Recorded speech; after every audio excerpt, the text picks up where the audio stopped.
বিয়াৰ পিছত পত্নীৰ সৈতে দেখিবলৈ পোৱা গ'ল জনপ্ৰিয় ধাৰাবাহিক বেহাৰবাৰী আউটপোষ্টৰ জনপ্ৰিয় অভিনেতা মোহন। মোহনৰ পত্নীৰ সৈতে দীপজ্যোতি কেওটৰ প্ৰথম হোলী। পিছে হোলীৰ দিনা বেহাৰবাৰী আউটপোষ্টৰ মোহনক পত্নীৰ সৈতে হোলী খেলা দেখিবলৈ পোৱা নগ'ল, কিন্তু দেখিবলৈ পোৱা গ'ল অন্য এক ৰূপত। ৰঙৰ উৎসৱ ফাকুৱা সকলোৱে তেওঁলোকৰ প্ৰিয়জনৰ সৈতে তথা পৰিয়ালৰ সৈতে সময় পাৰ কৰিছে এক মধুৰ সময়। বেহাৰবাৰী আউটপোষ্টৰ মোহন ওৰফে দীপজ্যোতি কেওটক দেখিবলৈ পোৱা গ'ল তেওঁৰ প্ৰিয় বন্ধু-বান্ধৱীৰ সৈতে। নমস্কাৰ বন্ধু-বান্ধৱীসকল, পোনপ্ৰথমে আপোনালোকক সকলোকে স্বাগতম জনাইছোঁ আমাৰ চেনেলৰ অন্য এটা নতুন ভিডিঅ'লৈ।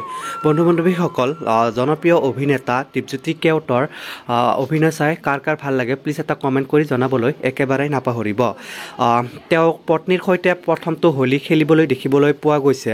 তেওঁৰ সম্পূৰ্ণ ভিডিঅ' আপোনালোকৰ ওচৰত দিয়া নাই, গতিকে ভিডিঅ'টো যদি আপোনালোকে চাই ভাল পাইছে প্লিজ এটা লাইক কৰি দিব, আৰু যদিহে পোনপ্ৰথমবাৰ চেনেলটো চাইছে প্লিজ চেনেলটো ছাবস্ক্ৰাইব কৰি কাষতে থকা বেল আইকনটো প্ৰেছ কৰি দিবলৈ একেবাৰে নাপাহৰিব।